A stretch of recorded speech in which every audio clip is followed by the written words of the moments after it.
حضرت موسیٰ علیہ السلام نے ایک بار اللہ کریم کی بارگاہ میں عرض کی کہ مولا میں تورات میں ایک امت کا ذکر پڑھ رہا ہوں جو آئے گی تو آخر میں مگر ہوگی سب سے افضل۔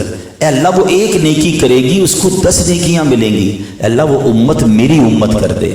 رب العالمین کی طرف سے ارشاد ہوا تلک امت احمد، اے موسیٰ وہ میرے حبیب احمد مجتبی صلی اللہ علیہ وسلم کی امت ہے۔ مزید مطالعہ کرتے ہیں، مزید تورات شریف پڑھتے ہیں، کہتے ہیں یا اللہ میں نے ایک امت کا ذکر پڑھا ہے جن کے سینوں میں تیری کتاب ہوگی، یاد کر لیں گے اور اس کی تلاوت کریں گے، اے اللہ اس امت کو میری امت کر دے۔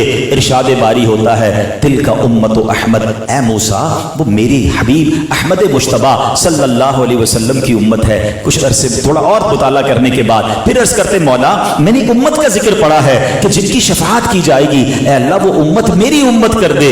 ارشاد ہوتا ہے تلک امت احمد، اے موسیٰ وہ میرے حبیب جناب محمد رسول اللہ صلی اللہ تعالی علیہ وسلم کی امت ہے۔ حضرت موسیٰ پڑھتے جا رہے ہیں، اللہ کی بارگاہ میں بار بار عرض کر رہے ہیں اللہ یہ امت میری امت کر دے جن کی توبہ قبول کی جائے گی، اے اللہ یہ امت میری امت کر دے، اور ہر بار یہ جواب ملتا رہا کہ اے موسیٰ یہ میرے حبیب کی امت ہے۔ آخر میں حضرت موسیٰ پتہ ہے کیا کہتے ہیں، اے اللہ جب حضرت اس امت کی اہمیت اور فضیلت اتنی ہے تو مجھے بھی اس امت میں شامل فرما لے۔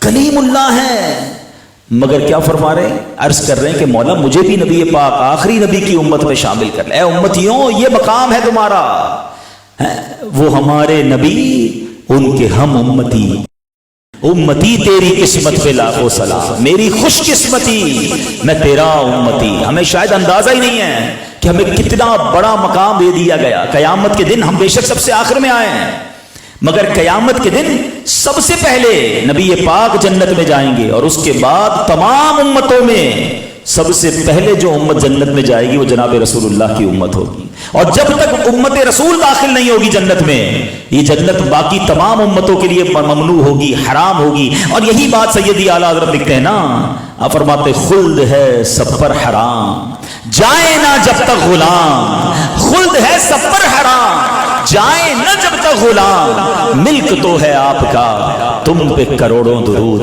ارے سبحان اللہ، نبی پاک سے نسبت تو کیا ہو گئی، سبحان اللہ، آقا کے صدقے جنت میں بھی سب سے پہلے اس امت نے جانا ہے۔ قیامت کے دن ساری امتیں انتظار میں ہوں گی کہ حساب کتاب شروع ہو جائے، سب سے پہلے حساب بھی، سب سے پہلے اکاؤنٹیبلٹی بھی وہ اس امت کی ہوگی، اور پھر سبحان اللہ نبی پاک شفاعت کر کر کے اس امت کو بخشوائیں گے۔ اعلیٰ حضرت کہتے ہیں نا جو نہ بھولا ہم غریبوں کو رضا، آقا نہیں بھولے ہمیں، جو نہ بھولا ہم غریبوں کو رضا، یاد اس کی اپنی عادت کیجیے۔ تو ہمیں پیارے آقا کا امتی ہونے میں اس قدر انعامات ہیں کہ وہ ہمیں وہاں بھی یاد رکھیں۔